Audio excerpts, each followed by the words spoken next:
You feel this nervousness on the phone there? Sir, I've been trying to make an urgent phone call up there. Well, I don't think it's something I want to do on an overseas phone. You gotta make some phone calls. Hang up the phone. Prank caller.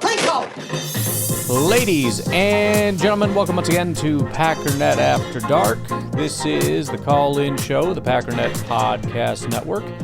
If you'd like to call in, if you'd like to participate in the show, please feel free to do so. The phone number here is 608-501-0718. New callers go directly to the front of the line. As far as I can see, we don't have any new callers. So, Beer Cheese, what's up? Hey, Ryan. Beer Cheese Benny here. Let's just talk about what needs to happen here. All right. Turn my freaking car off. Yeah, do that. Come on. You can just talk. So do we think that getting Aaron Banks back will help? I mean, like, it's not a bust by good accounts because the guy hasn't played. Like, do we think this offensive line is better with him? I mean, maybe that, like, once he comes back, that'll be good. Also, I just don't think that LaFleur is running the offense to the strengths of our guys, like Golden even. It's just like the stuff they're doing with him is just not the stuff that makes him successful. Like doing these, I mean, quick passes are fine, and that works. But like, gotta just start running a little bit downfield with him. And okay, but you understand if he runs 30 routes in a game and you see him catch one or two passes behind the line of scrimmage, that means there's 28 other times he is running routes down the field, and the ball just isn't going to him. The fact is they're probably doing that because they want him to be involved in the offense, and it's not happening when they have him run routes down the field. Either that's because he's not running routes correctly, or he's not separating, or Jordan is just not throwing it to him. So the only way that they're able to get the ball, if you're the coach, right, you design all these plays, you run them down the field, and he never gets the ball, what do? The only way you can force him to give the ball to Golden is to design a play where it's just one receiver, and that receiver is Matthew Golden, whether that's an end around or a wide receiver screen. I mean, you can eliminate that if you want, but it just means his one or two passes goes down to zero. I mean, first, Jordan needs to see him. And now if Kraft is out, I mean, is Musgrave even worth it? I mean, like, do they even trust that he can do it? And more importantly, because we saw it in the game, like, Musgrave was wide open early on in the game, and Love threw elsewhere. And so is Love going to see that? I mean, where do these problems start? Because, I mean, seriously, like, some of this play calling, for real, it's just like it was the third. Well, I know you complained about it last time, but honestly, you cannot just keep saying play calling if you don't know what the plays are. And you said, I can't say that. Well, I can. Because in order to tell me that you have a problem with the play call, you have to know what it is. Otherwise, you're just saying something didn't work and I wish it did, which, yeah, we all do. Unfortunately, this is one of the most successful offenses in all of football, so getting it more successful is going to be pretty tough. But you just have to be more specific. What specifically is wrong with what is the play call and why is it wrong? Even when you say you want more Golden, I don't necessarily know why. I don't really give a crap. What I care about is that the offense is working. And really, again, it basically is. This last game was very fluky because of all the turnovers in the fourth down. There was basically 3 turnovers in this game. If they had a conversion rate of like just scoring when they were in the red zone instead of turning it over, this is a blowout. And again, we'll talk about it a little bit tomorrow, I think. Or was that yesterday? I don't know. Tomorrow for sure there's some talk about it. Extremely high in things like success rate already. So what I want is for the offense to work. And if it's working, I don't want to sit there and go, yeah, but just throw it to Golden. Look, it would be cool if Golden had 1,000 yards right now. I just want the offense to work. And if that means Golden, great. If it means not Golden, fine. Then don't ever throw to him. I don't give a crap. Just get somebody open and throw it to him and score touchdowns. That's what I need you to do. 2, I believe it was. And then they threw that screen pass to, I don't know who. It's like, when we can easily get the 2 yards with Jacobs. And I get you never easily get a 2 yards with Jacobs. We can't run the ball ever. Good. but I just cannot be convinced that the play calling wasn't it. And I'll have to look back at it.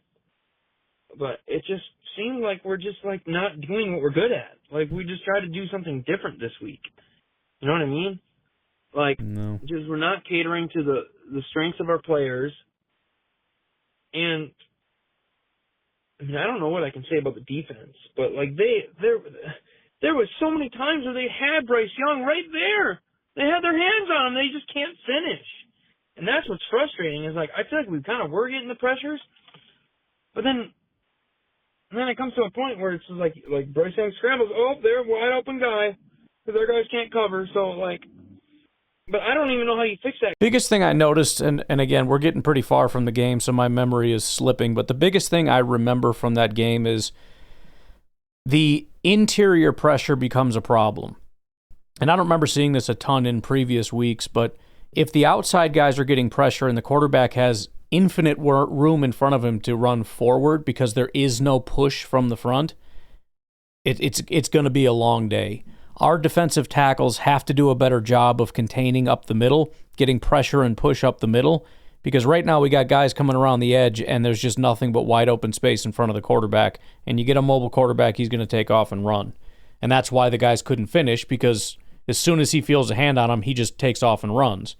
So it feels frustrating, like, why can't you finish? Well, he's never going to finish if he has somewhere else to go. He's not going to stand there and let you sack him.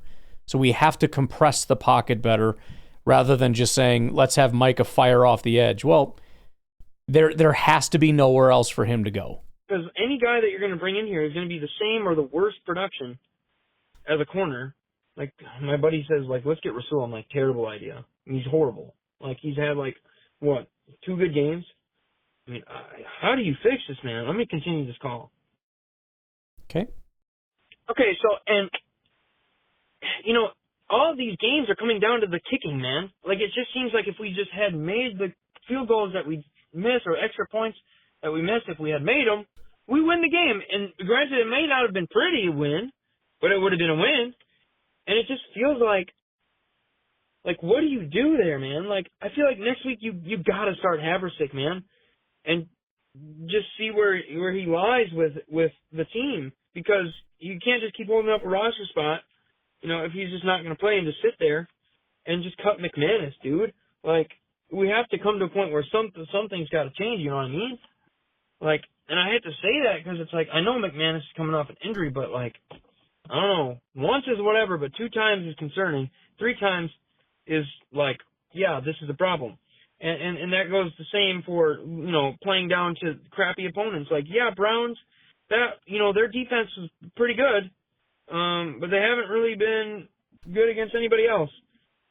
So I just don't know. Like, situationally, I feel like this team, they don't have the situational play calling, man. And this goes for both sides of the ball. I saw there was one time where, like, it was an obvious, like, passing situation, and they like were expecting run. Like, you saw the linebackers go, and they're like, oh crap, it's a pass. It's just like, I don't know, dude. I don't know what we do, but I know that I just got this crazy feeling. It might be wrong. It probably is, but that we will just look like a whole different team against the Eagles, and we'll be more prepared, have another day off. That might help. You guys need to stop saying that, because now that all the negative fans are like, oh, we're now, like, they say it as a negative way, so it's not even positive that we're going to win. It's we're going to win in a very negative, condescending way, and you're jinxing the damn team.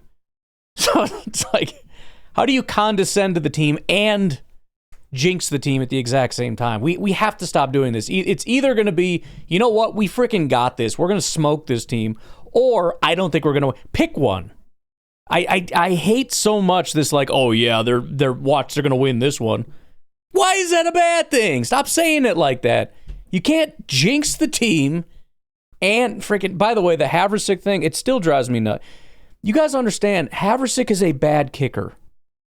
No, he's not. He's so good. He made 4 field goals for us. Oh my Lord. Like, McManus is a generationally good kicker. He made 100% of his kicks and 91% of his field goals last year. Yeah, it hasn't been great because of the crappy field conditions and his busted up leg. I get that. But I mean, you're getting rid of a guy that has a career average of 82% on his field goals and 97% of his extra points for a guy that before coming here made 89% of his extra points and 79% of his field goals. He made 2 of 6 in the 40-yard range. And because he kicked like a really long field goal, that makes him some kind of a god. Do you understand there's guys on TikTok banging 70-yard field goals left and right? Like, come on, give me a job. Come on, give me a job. You know why they don't get jobs? Because they're not good. And I just think it's going to be the all-time horrible decision. We're going to let McManus go. He's going to be a free agent for 13 seconds. Somebody's going to pick him up. He's going to be McManus, who is one of the best kickers in the entire NFL, and we're going to be stuck with a guy that was looking for substitute teacher jobs because the last time he kicked was 2023 and he was dog crap. But because he kicked 4 field goals for us and he made all 4, which is 100%, he's some kind of a kicking god. I'm telling you. I can't. I mean, it's not impossible that in this moment, McManus went from being one of the best kickers in the entire NFL. Last year, it was probably the best kicking performance of any Green Bay Packers kicker in the history of the Green Bay Packers.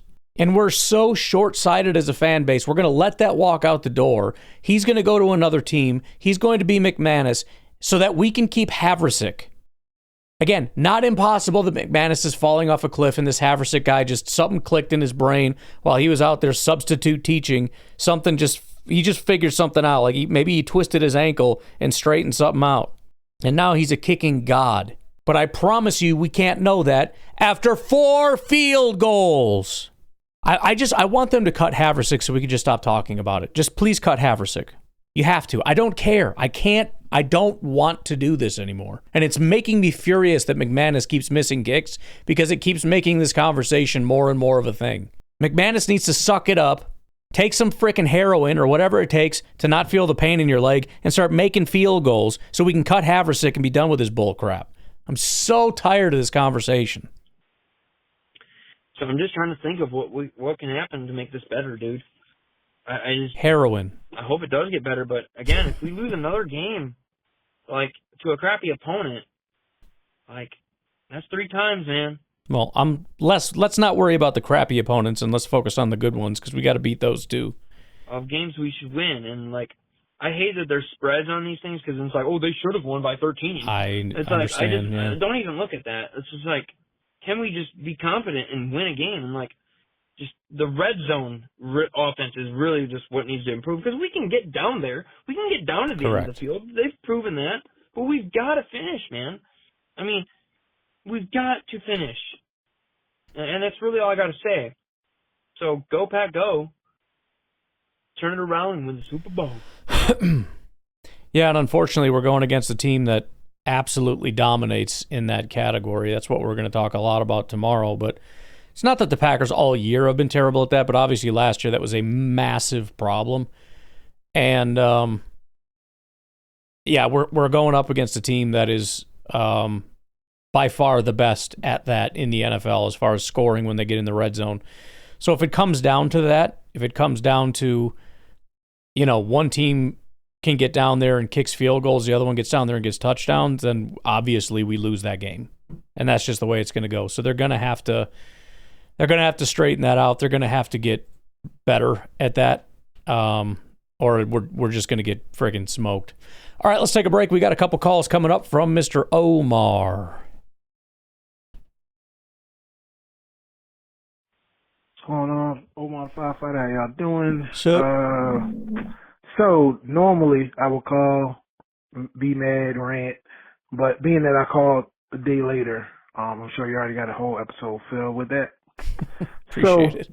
I've come to the realization that I know, any given Sunday, anything can happen. But there's 2 things that I just realized. One was a fear, and that's the Jordan Love, like, it's either all bad, all good, maybe. I don't know. I don't know if that's a fact, but, like, for him to play, like, the game of his life, last week against the Steelers, and then for him to play now, it's like that was a horrible game. Watching it live, I'm sitting here like, why are you throwing it in triple coverage? Like, we don't have Calvin Johnson, Randy Moss, Terrell Owens on our team. Like, we got good receivers, but they're not them. And he's treating Chris Watson like, I can just throw it up in this Megatron. He'll catch it over 5 daggone defenders. Like, it's crazy. Like, I'm throwing it like he's not open. Yeah. Also, I saw that he missed a couple open receivers in the game. I know he missed the tight end in the beginning. That was wide open. It's kind of like, so it's like, I don't know if he just plays within the offense. I don't think it's bad. Right. But I don't know if you read this on news clippings and like how he's a top 5. See, and that's kind of and this is just after one game. Again, I think this last week was kind of an anomaly, so it's possible that this only applies to this game, so let's just use it in that context. But I agree. I think if Jordan had played within the structure of the offense better, the offense would have worked a lot better, and we'd be hearing a lot less about how Matt LaFleur can't do this, that, or the other. Because I don't think it was Matt LaFleur. I think, again, a lot of it was the offensive line and some other things, but there were big opportunities. There were plenty of opportunities if guys could just do their job. And I'm guessing it's the same with the run game, too. Well, why are we running? Because you have to run in a football game. And I'm guessing a lot of these negative plays are because one guy gives up something, one guy loses his block, one guy goes the wrong direction or whatever. And again, it's just guys got to execute better. QB, and which I think he can be, but it's like, he's like, oh yeah, I'm great. I just toss up Watson was catching everything. Right. And I mean, he caught some contested catches in that game as well, but it's like, just throw it open. It's not like everybody's covered. I don't believe. I didn't watch the film. I didn't watch it on TV, so I couldn't really tell. But I feel like, it'll be an open receiver on every play. You just got to find it. Mm-hmm. Also, the offensive line didn't help him out a lot. I saw him he had to get the ball out quick a lot for whatever reason. I don't know. I mean, I saw a couple unblocked defenders that felt like get to him, almost get to him. So those are the two things. But it was kind of just like Hail Mary ball. Like, I'm just gonna throw it up. Like, we don't have that, and that's a problem. But now that happened, it's like out of all the games on the schedule, I picked that team. I know we're not gonna lose to this team. I just feel like out of all the games, every single game, even the Browns, like the Browns got a great defense, we could, but the Panthers, they trash. And they almost beat us last time we played them when they was trash. So. Yeah. But anyway, my 3 minutes are going to hit me real soon. But also now, I think for the rest of the season, I'm chilling. I'm not going to get too high. I'm not going to get too low. I'm just watching. Like every week, I'm like, I don't know. We're going to win today. Let's go. Let's see. Hopefully we do, but it is what it is. I'm not going to get overhyped. And I suggest everybody else do the same. Yep. Go Pack, go. Yeah, and I mean, we had talked about that before, where it's like we got to have the mentality of feeling almost like an underdog going into every game. We again, this is the annoyance I have, and I understand it because I can be this way too, but we treat the team like they're a 5-win team while holding them to the expectations of being a 15-win team. And it's just, it's beyond annoying. I think we should treat ourselves like a 5-win team, not because we disrespect the team, but because the opponent is a very good opponent on any given Sunday. And I think we get too high on the team. Even the negative fans, they must just come into it with a really high expectation of how good this team is. Because, man, if anything starts going sideways, it's this team is da-da-da-da-da. It's like, man, you wouldn't think that unless, of course, you really believe that this is some kind of an elite, like you talked yourself into the fact that this is a elite team, and as soon as the kickoff happened, you decided, never mind, this is not an elite team. But yeah, just we got to just go into it with, boy, it'd be great if we won this game. Imagine if we did. How crazy would that be? Dang, I wasn't even trying to call back. I kind of, like I said, I'm not trying to get too drained about it, and but I feel like I'm gonna place blame on Jordan Love this game. I was in the crowd, man, it was so many people hating on the floor. Yeah. I was like, and I'm sitting here, I'm like, I felt like maybe, because I know he did that Savion Williams play twice, like maybe did it 3 times, I don't know, but Hey, he fumbled the first time, did it again. I felt like he was like, all right, this is our game plan for Carolina. We should easily beat this team. So we're not going to show any like super sweet plays. We're going to do our like these basic 10 plays, and that's what we're going to do, and we're going to win. Cause I'm like, he called it again after he fumbled, which is, I mean, that's good to build the rookie confidence, but I was like, whatever. It doesn't matter. But, it was just kind of, I don't want to place the blame on him, but it sounds like during this press conference where I didn't even watch the whole press conference, I just saw some of the press clippings where he was like, we deserve to get our butts whipped. And I'm sitting here like, but that falls on you. That's your job as the coach to make sure we don't get our butt whipped, or we don't beat ourselves at least. Like, I just feel like, again, I would never thought I would say he should be on the hot seat. I don't think he should get fired this year. I do think though, I wouldn't sign him. I would give Goot an extension because I don't blame it on him. He bringing in talent, for the most part. 2 free agents, might not have helped. Big free agent size might not help as much. But I would give him an extension just for getting Parsons and, yeah, that's picking true. Golden. So he saved his job with that. I would basically give LaFleur 1 more year to retool and be like, hey, man, we need better production. You need to talk to Jordan Love. You need to ram him in some and just basically get him to read the field. You need to get somebody, either demote your offensive coordinator back to O-line coach because they're not blocking. We have a Pro Bowl super running back, and we're not giving him any holes. Just give him a little hole, he can find it. Yep. So you need to do something to make this team play better or we're done. And we need to go at least to the NFC Championship game to save your job. And I would just basically tell him that, let him know, and see what happens. Because I feel like I don't want to call him too soft, but I feel like that's what he's doing. But don't be too down, Packer fans. Just kind of ride the. Yeah, we got another one from Omar, probably to just finish out his thoughts. But yeah, I mean, I think one of the frustrating things is, and there's not much more you can do in the moment, but after a loss during a press conference, there's a whole lot of, we lost, and it just is what it is. It's one of those things. I don't necessarily expect you to have the answers in that exact moment, but I do expect you to find the answers. And it's hard to kind of develop what is it going to take. Whether you're pro LaFleur or anti LaFleur, there has to be reasonable expectations on a coach. I don't think the negative fans ever have reasonable expectations, so they're never going to be happy with any coach. But there does need to be some kind of a line that you draw, like you just did. This is my expectation for LaFleur this year. I always have a hard time putting outcome expectations as far as like NFC Championship, just because, I don't know. I mean, if I don't want to be too drastic, because obviously you'd give him a pass if like Jordan got hurt, but I don't know exactly, but I don't want to see the team go backwards. And we do have pieces, and they got to start coming together.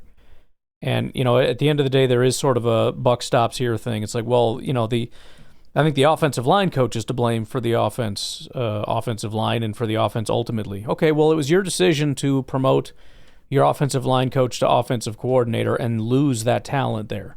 It was your decision not to replace Butkus and put somebody more capable in that spot after you knew that things really weren't going super well on the offensive line, when I think you should have done that. At the end of the day, you need help. And if you're not getting it, you got to find somebody else that will. So, things have to get better. And like you said, I can't really blame Gutekunst. I mean, the offensive line, or the free agency class this year is not great. He's been great in free agency, not this year, but it was also a terrible free agent class. There was almost nobody worth getting, as I had pointed out numerous times. And in that terrible free agent class, what does he end up doing? He gets Micah Parsons. So, like you said, You absolutely cannot blame him for the talent acquisition on that. Now, the drafting, have to go back and kind of revisit a little bit, but the point is, overall, as far as if this team does take a step backwards, let's say we miss the playoffs, would I put it more on LaFleur or more on Gutekunst? Probably LaFleur. Because even if you don't really like, the draft class or whatever, or Golden wasn't this, that, or the other, yeah, but there's more than enough talent here. I mean, right now, I know losing Tucker is tough, but we're always down somebody. It's always Reed or Tucker or Christian or whoever. Right now, you have Christian, you have Dobbs, you have Josh Jacobs, who's one of the best running backs in football. You have to get him more active. So you have to make something work. Use your figure out some scheme stuff to get him open, because I know that was a big thing for a long time, was how unbelievably creative Matt LaFleur was in his scheme, getting people moving in all these crazy directions to find ways to scheme holes open or whatever.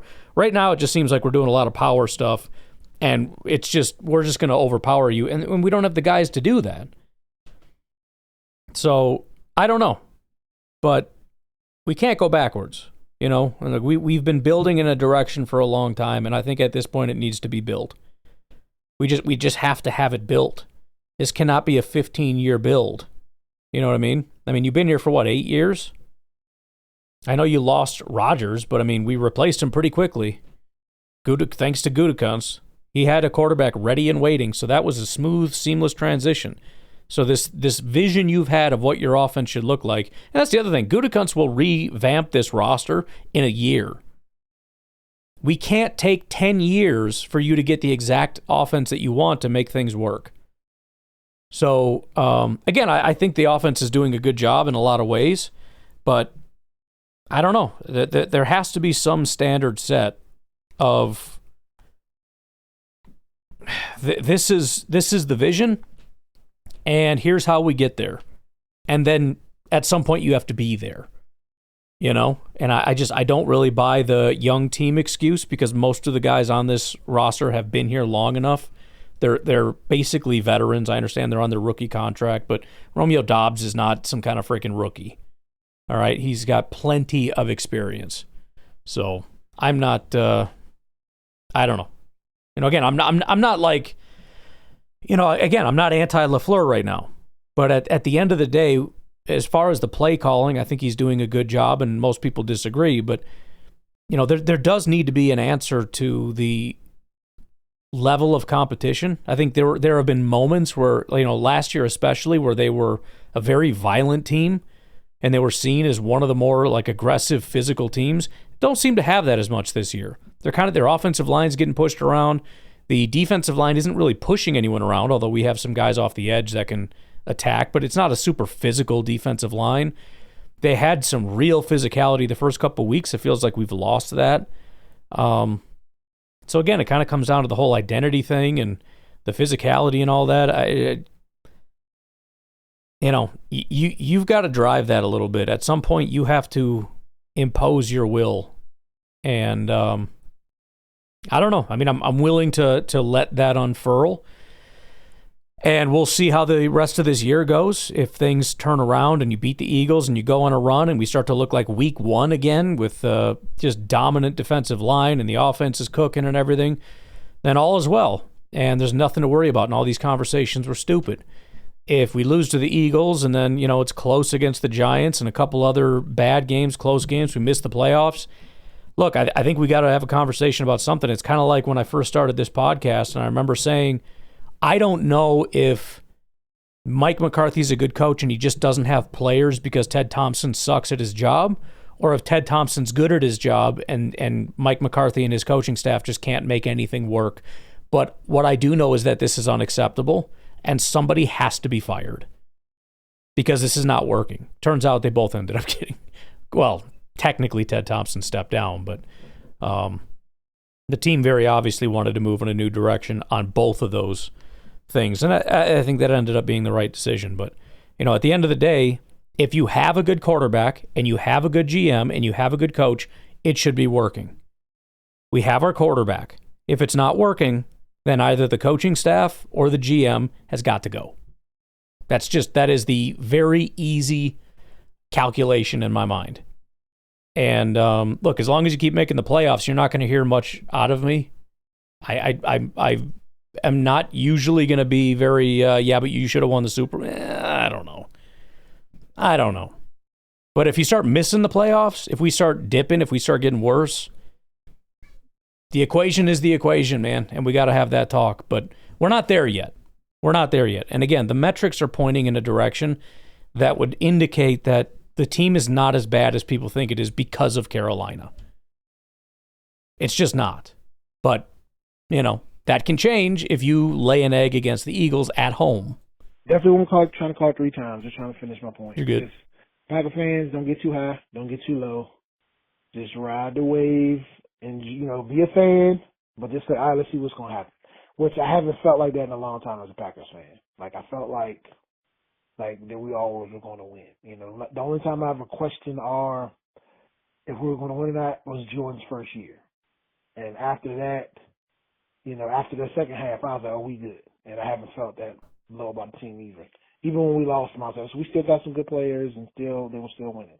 But just now, I'm just kind of feeling like, all right, I'm just going to, what a normal fan feels like, and just let's see what happens.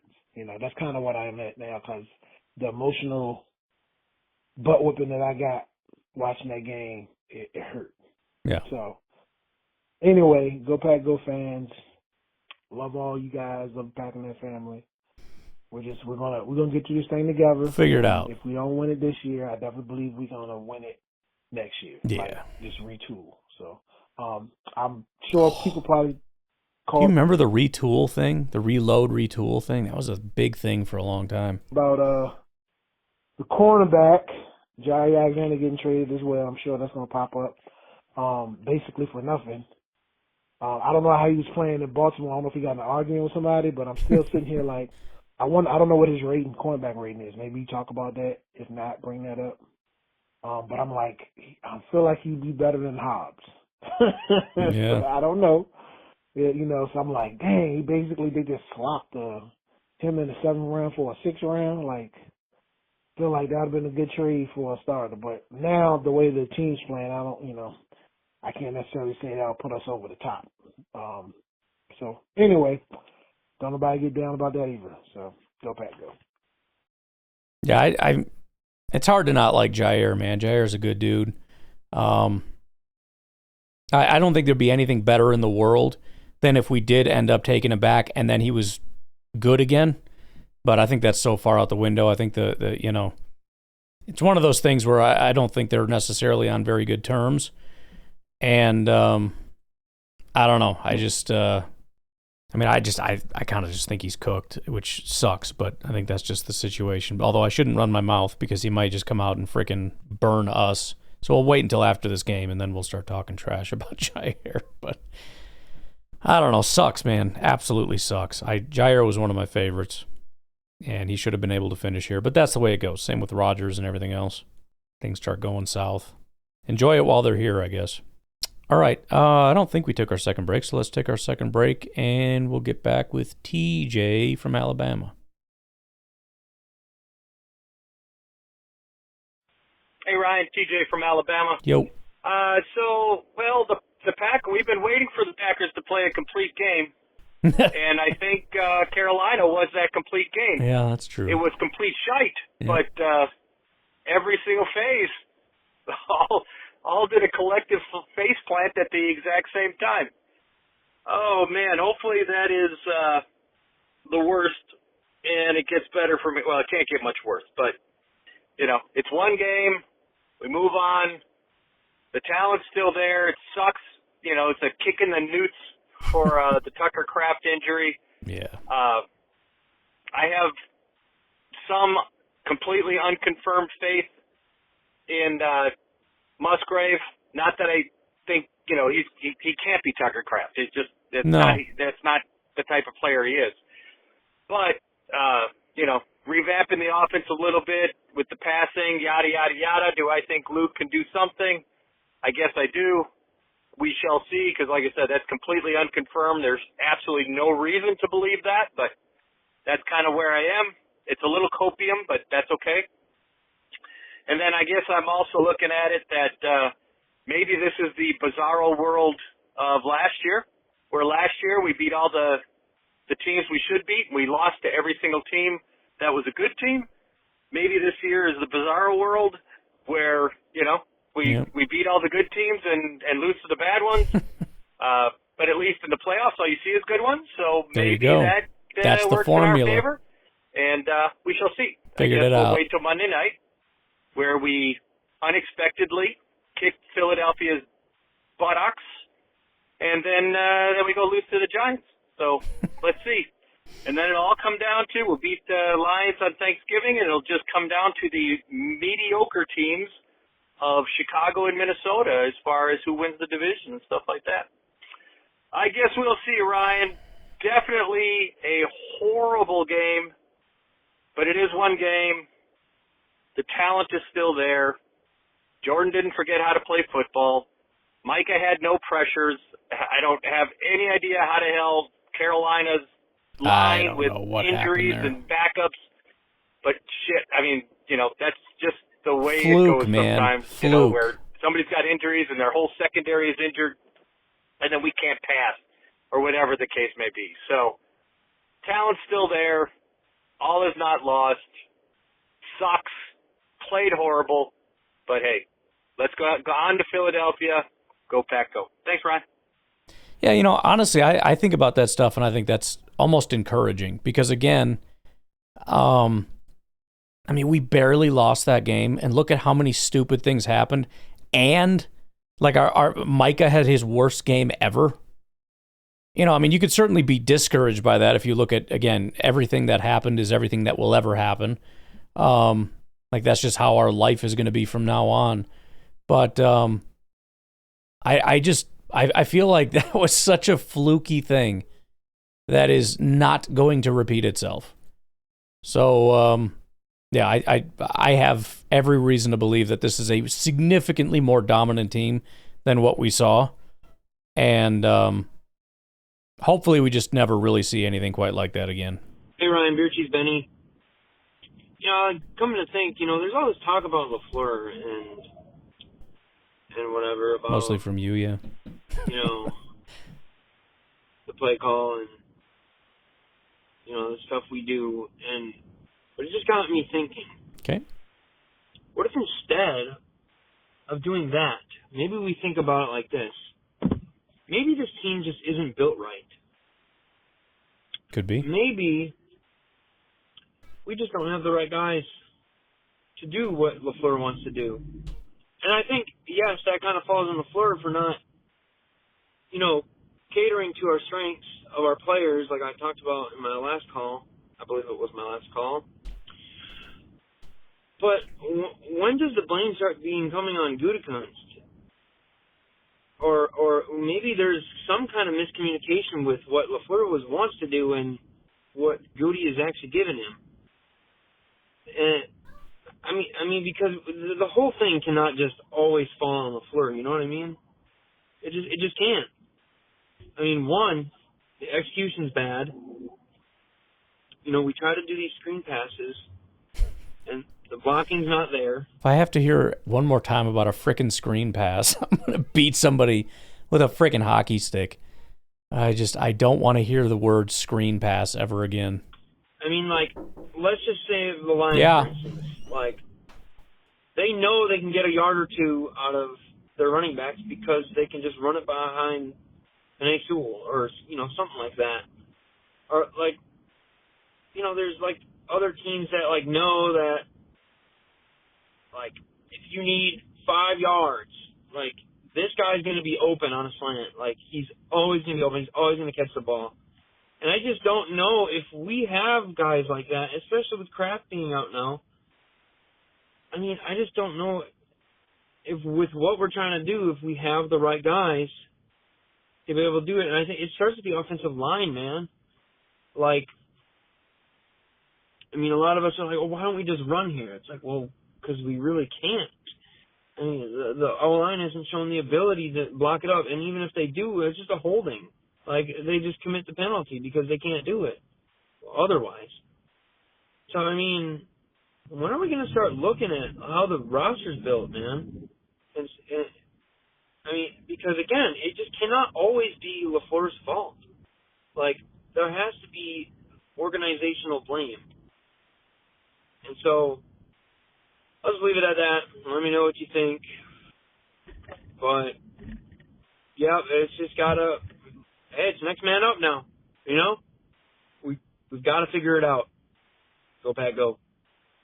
Yeah, well, I mean, first of all, let's, in general, kind of hold off and not overreact to this, again, this Panthers game. If what happened in that game is kind of how things end up by the end of the season, then, like I said, we do have to have that discussion. Because if something's not right, then something's not right. And it really just comes down to the GM or the coach.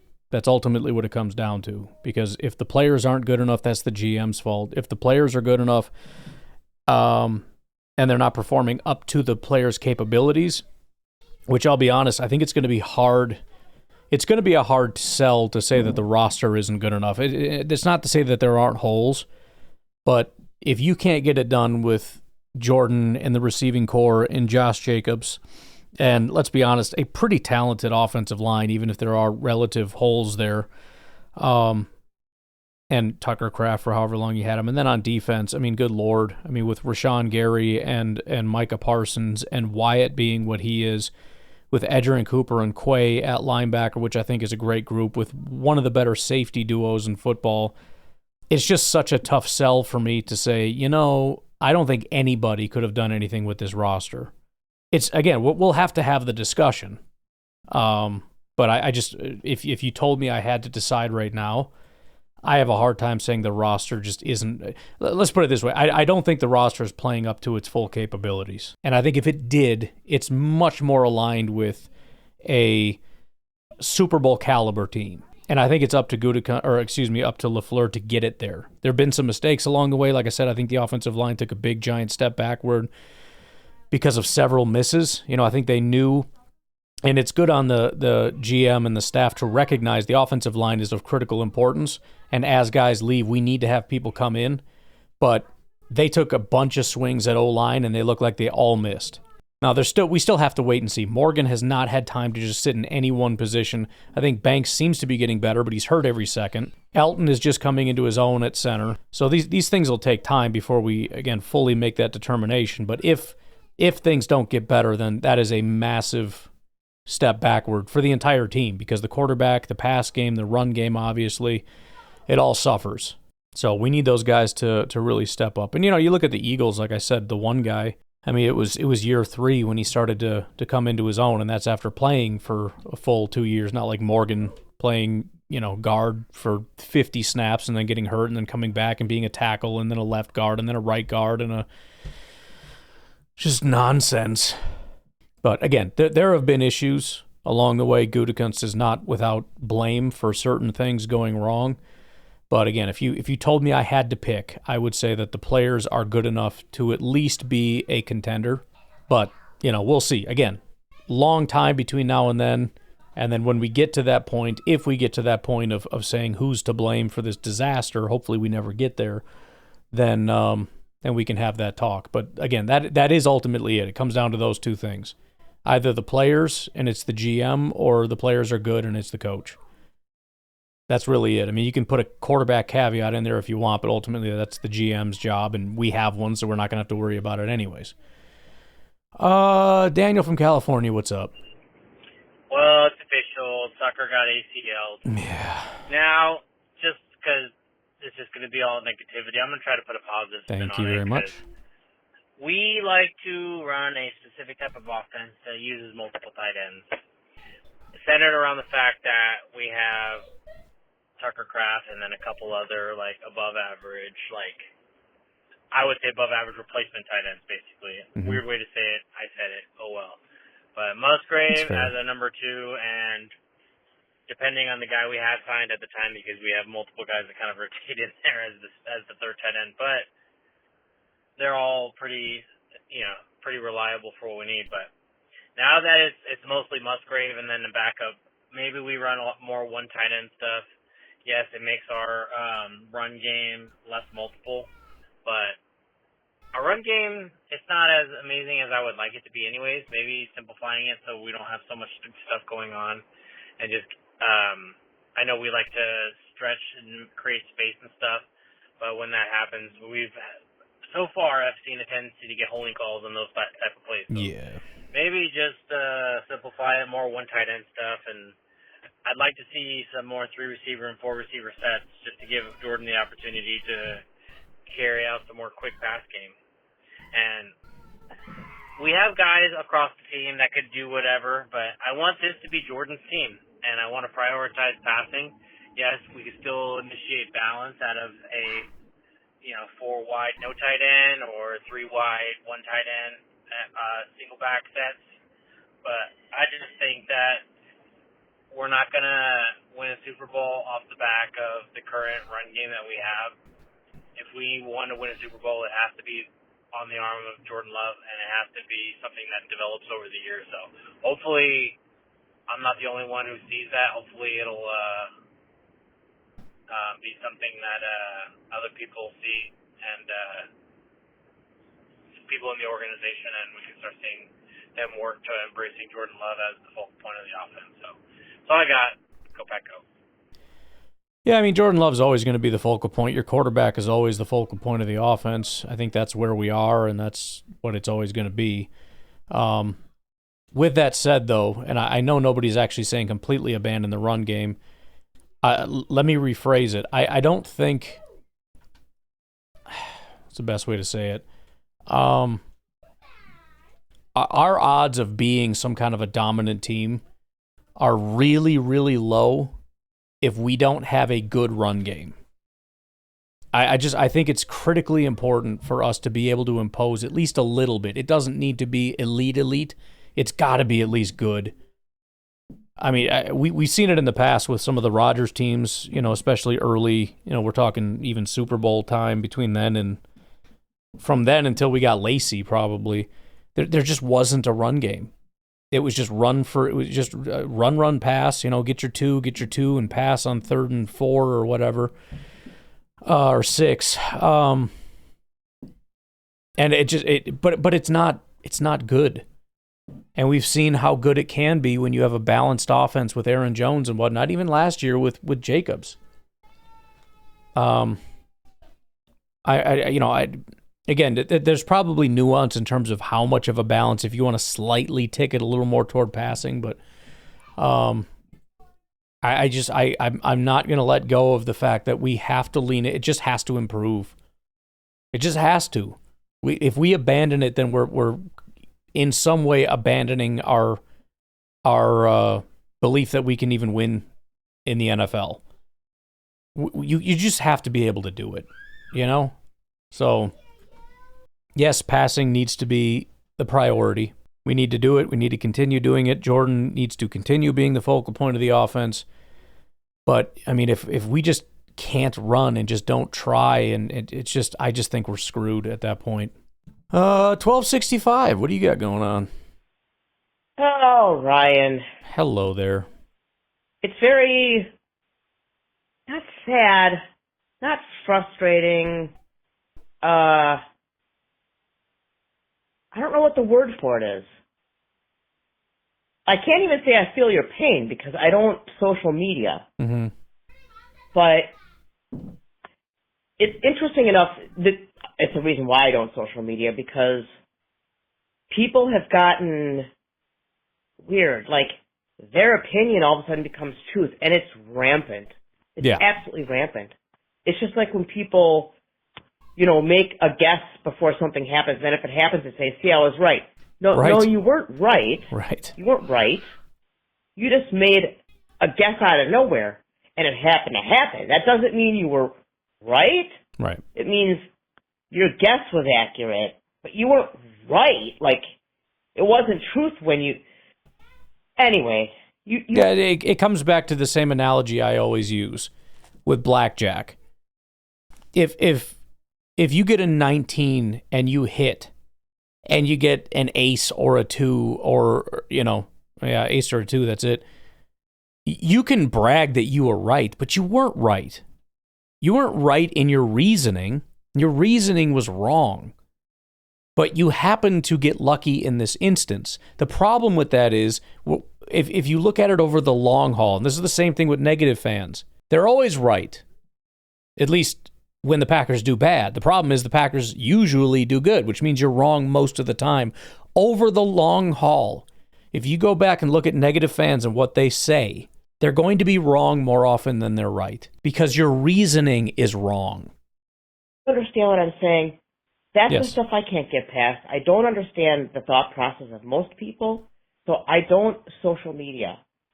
But I absolutely understand your frustration because I think I'd be way worse than you, and I know you think it gets pretty bad for you, but this is why I don't social media. I'm actually watching a YouTuber right now, and he's talking about these people, and this is relevant. Mm-hmm. He's talking about these two hikers that got lost on a trail. And it was a trail because of the hurricanes on the eastern coast, how many months back. There's some parts of the trail that haven't been fixed or anything yet, so they're not in good shape, put it mildly. Well, these two people decided to hike it, and it's a mountain-to-sea trail, so it starts in the mountains and goes all the way to the ocean on the east coast. And they ended up calling 911 because they got lost, and 911 said, "Stay put, rescue teams are on their way." Okay. Stay put. What does that mean to you? Stay where you are. I think they even said stay where you are. I think I'm using my own words if I stay put, but stay where you are. So, okay, that conversation happens, and the hikers get done with the phone call. What do? No, they don't stay put. They decide that they think they know where to go, and so they're just going to walk, and they end up walking in the exact opposite direction from where they should have. They were 10 minutes away from a forest road. But it was in the opposite direction that they started walking. So then rescue people had a hard time finding them because they weren't in the place that they actually had coordinates for because they were on a phone call.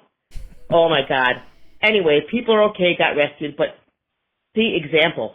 People think they're right and they're not. Bye. Yeah, that's and the biggest problem, and I feel like this didn't used to happen. I think it's because some people have grown up on social media. Feels like it used to be one of those things where, because you always used to talk about it, how it was like, yeah, these people talk tough, they'd never do that in person. We're now seeing people act like this social media world is the real world. At least I see that on YouTube all the time. These young, arrogant people who run their mouth and get knocked out. It's like, bro, this ain't Twitter, dude. You can't do that. Yeah, it's crazy. I mean, I'm even surprised, like with the Facebook groups. I don't go on that. My wife is on there, so she keeps me updated. But like local Facebook groups, in other words, these are your neighbors, and it's like, whatever happened to being like neighborly? People are so freaking rude all the time to their neighbors. There's one recently where my wife was like, some lady put out a post. I was like, hey, my daughter's looking for a job, da-da-da-da-da. And the responses are like, when I was a kid, I worked at McDonald's and my mommy didn't have to go.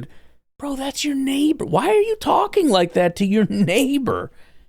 I don't understand why are you such a douche? I mean, you shouldn't talk to human beings like that, period. But, I mean, this person lives in your neighborhood. I don't understand why you would act like that. And social media has just completely ruined. And the funny thing is, it's like older people on Facebook who act like this that'll opine for the good old days when, you had block parties and would, have good relationships with your neighbors. Yeah, you know why we don't? Because of jagoffs like you who go on Facebook and treat people like that. My mommy didn't have to go do it for me. Okay, dude. All right, then stop talking about how it used to be good, because you know what? You're the one ruining it. You're doing it. People used to act differently because they used to not act like you. It's not just young people on Twitter acting stupid behind some hidden handles. It's 60-year-olds and 50-year-olds and 40-year-olds on Facebook talking to their neighbors like they're pieces of crap. When you don't know anything about it, for all you know, that girl's going door to door knocking, and her mom is trying to help as she's going out and doing stuff in her own way because she's on the Facebook group, and maybe she doesn't let her daughter use Facebook. I don't know, and you don't know, so why are you being such a douchebag? Why are you treating people like that? I don't understand. Me and Bears fans will go back and forth, and we don't treat each other very nice, but we usually end up getting along. That's a different thing. But it seems like our wires are getting crossed, and we're forgetting like what it means to talk to some random bot on Twitter as like a rivalry beef between fans or like some political discussion or whatever becomes like, I just treat everybody like crap on social media because that's just my life. That's just how I act. Even when it's my next door neighbor. I just don't understand. Like, people are on there talking about like, oh, why are you... People need to stop doing this, and just whining about everything and threatening to call the police on people on Facebook. It's like, what are you guys doing? Yeah, social. I mean, I live on social. I appreciate social media. I love Twitter very much because of the rapid news that comes in, and as things happen, and you know, AI obviously. The way I'm wired, I love my little command center where I get all the instant news. I get my world news, my America news, my sports news, my Packers news. I get all my news in one place, and then I have AI where I can dig into a topic and be like, oh, what does this mean? And what is that? And what about this? And how about this? I love that. I'm a little psychopath with all my little stuff here. But I would be an idiot if I didn't admit that social media has completely ruined our ability to treat other people like human beings. I know it's a little off topic, but not really, because it's that same attitude where we have no knowledge. It's why we're so mean to people, because we feel like with no knowledge, we know everything. Just like the mom who was trying to help her daughter get a job. We don't know the situation, but immediately I'm an expert on that person's life, and I know everything about them, and I know what they've been through. And I'm going to treat them like absolute garbage. It's the same attitude that people have when it comes to Matt LaFleur. I don't know what plays he's calling. I don't know why he's doing what he's doing. I don't know the 70 hours that he put in, missing time with his daughters or his kids. I don't know, he's got daughters, sons, whatever, to put together these game plans. And maybe they're good game plans, maybe they're not. I don't know, and you don't know, and we don't know. We don't have a damn clue what happened in this football game other than I was annoyed that it didn't go well, and so then we start calling for him to be fired, and then just have this indignation when anybody steps up and tries to provide any context. When anybody says, well, look at these statistics, look at the nuance, look at the context, look at the fact that they're top 5 in DVOA, look at the fact that they are the number 1 team in EPA per dropback, look at, you and your stupid stats. Yeah, you and your stupid, literally nothing. You provide nothing. You know nothing. You don't know any. Well, I have eyes. Yes, you do. And you don't know what to do with them. You overestimate your eyes' superpowers. The superpower to look at something and just know how to quantify that, not only in and of itself, but how it compares to the rest of the NFL in games with teams that I haven't even watched. Your eyes must be freaking magical. Your eyes can see all 22 watching the game, the live television copy. Your eyes are magic, apparently. I don't have those eyes, so I rely on contextual statistics. And then all 22 if I have the option to go look at it. But you don't need any of that. You can sit down on Sunday eating a bag of potato chips, and you know what the play call was, you know what the defensive play call was, and you know with your great big magical brain exactly what the right offensive play call was against that defensive play call. And then you can determine that Matt LaFleur made the wrong call because he should have called the triple Z flibbin. And instead he called the triple ZY banana flippin' toppin' schlippin'. And that's the wrong call given the double shell quads zigzag flip-flop that the defense called. You don't know what the hell you're talking about. So either put in the effort to really learn this stuff on a deep level, or stop. I'm not even going to tell you to stop having an opinion. Have an opinion. Just don't trust it so much. Stop putting so much faith in so little knowledge. It's a bad recipe. It's just going to make you angry, bitter, and stupid, which is a really bad combination. You're just going to be wrong all the time. And you're going to be angry about your wrong opinions all the time. Stop doing that. I don't mind you saying, this is how it feels, how I'm watching it, but I don't freaking know. I'm not sure. Because you know what? That's the only real answer. Anybody, there's a lot of opinions, and there's a valid reason to believe just about all of them. But we have to stop being so confident. It's amazing how much people don't know that they don't know. And I think it's just because you're not trying, because any field that you go into, one of the things you learn immediately is how much you don't know. and you become less and less and less and less and less confident the more you learn about the thing, because it's so big. It's one of the biggest things you learn when you start learning things is how much there is to learn. And the more that you realize that there is to learn, the more you realize how much you don't know. There is no reason for almost anybody to be so confident. You have former NFL football players who have knowledge. So they've forgot more things than I never know in 10 lifetimes learning about football. And they're saying the dumbest crap in the history of the world. They're wrong all the time. They argue with each other because obviously they don't know. But they know more than me and you, which should tell us something. You know what I mean? Anyways, I'm going to leave it at that. You all have a phenomenal rest of your day. I think on tomorrow's podcast, I started like trying to take notes because I hear a song and I'm like, ooh, there's a song I should try to do. And then I forget what it was. And so let me see if I can find it here. Tomorrow's podcast, I did a Linkin Park style song. It didn't come out exactly, but if you know it's Linkin Park, then you'd be like, oh yeah, I can kind of hear that. What am I going to do tonight? It's got to be about this social media rant, right? I wonder how good of a job it could do trying to recreate something along the lines of Winds of Change. It's such a good freaking song, Scorpions. That was like my first ever favorite song. I mean, there's a couple. I don't remember the exact chronological order. But I know Winds of Change was I used to call it the whistling song when I was very little, and we had a cassette tape, and when I'd go to my mom's house, I'd tell my dad, like, grab the cassette that has the whistling song. I want to make sure we have the whistling song. But I don't know if Winds of Change is angry enough. Should have done Linkin Park for this. All right, I have a thought. I'll play with it. Have a great night. I'll talk to you tomorrow. Bye-bye. They say the screams have poisoned minds, and this world's lost its grace. Our kindness fades with every swipe. So if our hearts are hardening now, day after day, we'll turn the noise into a quiet plea. Oh, why? Oh, why? My world, I scroll and see the raging. You're pulling us into the angry void. We lash out loud till we're lost and destroyed. On the edge of our feet, chasing likes in the storm. The voices in our heads are jealous, knowing we've torn something so out of our humanity. We build these walls in our digital cage. Shatter us with some truth, oh please bring us to dust. The voices in our heads are jealous, knowing we've torn hopeless arguments behind these glowing gates.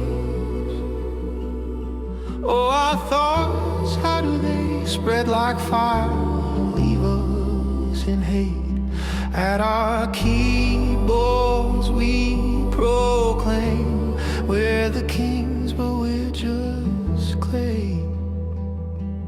Oh, why?